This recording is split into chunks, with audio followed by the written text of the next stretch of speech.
ক্যামেরাগুলো প্রায় 60,000 কেস হয়েছে লাস্ট 5 বছর আমার দেশে। 5 বছর 6 বছরের একটা বাচ্চাকে যদি জিজ্ঞেস করেন ও কিন্তু জানে না what is rape, what is bad touch. কিন্তু তারা চায় আমাদের দেশে বিগত কয়েক বছরে যত রকমের রেপ কেস ফাইল হয়েছে, যেগুলার বিচার হয়েছে বা হয় নাই, এগুলা যাতে বিচার হয়। এবং দেখেন ইন্ডিয়ার মতো একটা দেশে একটা রেপ কেস নিয়ে ডাক্তারদের থেকে শুরু হলো আন্দোলন, এটা এখন সবার আন্দোলন। আমার দেশে একটা মেয়ের রেপ হতে, একটা মেয়ে ধর্ষণের শিকার হইলে আপনারা বলতে পারবেন কয়জন মামলা করতে চায় বা মামলা করতে গিয়ে আসলে কি হয়?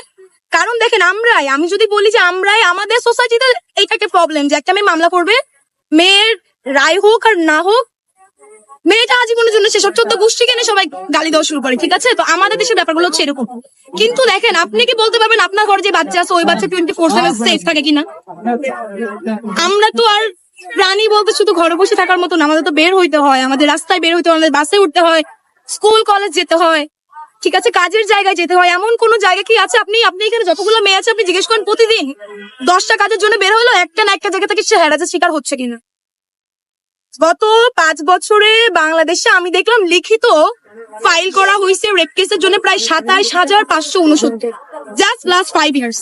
এই বছরের শুরুতেই প্রথম 3 মাসে রেপ কেসের সংখ্যা ছিল 114, মানে যেগুলাই মামলা ফাইল করা হয়েছে।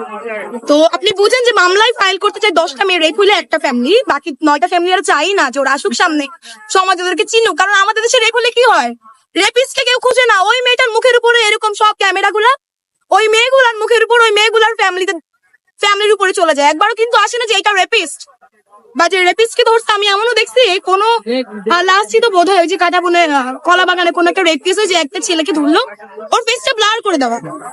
ঠিক আছে, এখানে রেপিস্টের ফেস ব্লার, কিন্তু যে মেয়ে ভিকটিম, যে মেয়ে এই অবস্থা, যে মেয়েকে রেপ করতেছে ওই মেয়ের কাছে আপনাদের মতো এরকম বহু সাংবাদিক গিয়ে তাদের মুখের উপরে ক্যামেরাটা ধরে। ঠিক আছে, তো এতে করে যেটা হচ্ছে যে আমাদের দেশে যত রকমের শুধু রেপ কেস না, আপনি যদি উইমেন ভায়োলেন্স দেখেন এটাও দেখবেন প্রায় 60,000 কেস হয়েছে লাস্ট 5 বছর আমার দেশে। ঠিক আছে, যে একটা মেয়ে মায়ের খেয়েও বলতে পারতেছে না। আমরা এই সমাজ ব্যবস্থা চাই না। যে আন্দোলন গেল সেখানেও কি মেয়েদের ভূমিকা কম কেউ বলতে পারবেন? দেখেন যে আন্দোলন গেল, আমরা যে আন্দোলন করলাম, যে আন্দোলন শুরু ছিল কোটা নিয়ে, শেষ হইলো গণতান্ত্রিক অভ্যুত্থান নিয়ে, আপনারা কি বলতে পারবেন ওখানে মেয়েদের প্রেজেন্ট কোথাও ওদের কম ছিল? মেয়ে মানুষের প্রেজেন্স কোথাও একটা রাস্তায় একটা মেয়ে ছিল বা একটা ছেলে ছিল এরকম বলতে পারবেন না? কিন্তু সেই জিনিস শেষ, আমরা সেটার জয় হয়ে এখন দেশ সংস্কারের কাজে আছি। মেয়েগুলো এখন এই মুহূর্তে বের হয়েছে, ওরা যাতে একটু চলতে পারে, ওরা যাতে একটু সাবধানে, ওদের যাতে প্রোটেকশন বলে কিছু একটা থাকে, এইটা কেন একটা সমাজ ব্যবস্থা হবে? সুতরাং আমরা চাই দেশ সংস্কারের পাশাপাশি এই ব্যাপারগুলোর সংস্কার হোক।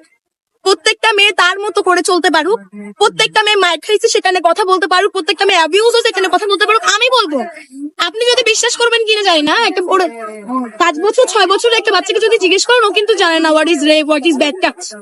কিন্তু তার যে হচ্ছে না, আমার যে হয় না, আমি যে টাচ নিয়ে বড় হই না, এটা আমিও বলতে পারবো না।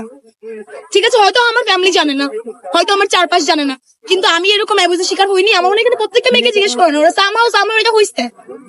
আমরা চাই যে সংস্কারের সাথে সাথে এই ব্যাপারটা হোক, ইন্ডিয়ার একটা বিচার হোক। কারণ আপনারা দেখছেন কি, মানে এইরকম নৃশংসতা কোনো মানুষের দ্বারা সম্ভব, এটা আমার মনে হয় না। তো এবং আমরা আমাদের দেশেও যে ব্যাপারগুলো চলতেছে, আমরা চাই যতগুলা রেপ কেস, যতগুলা ভায়োলেন্স, যতগুলা চাইল্ড অ্যাবিউজ নিয়ে এই পর্যন্ত মামলা হয়েছে বা হয় নাই, যাদের কাছে হয় না, আমি সবাইকে বলতেছি আপনারা প্লিজ আপনাদের জায়গা থেকে কথা বলেন, আপনারা বলেন আপনাদের বিচার লাগবে।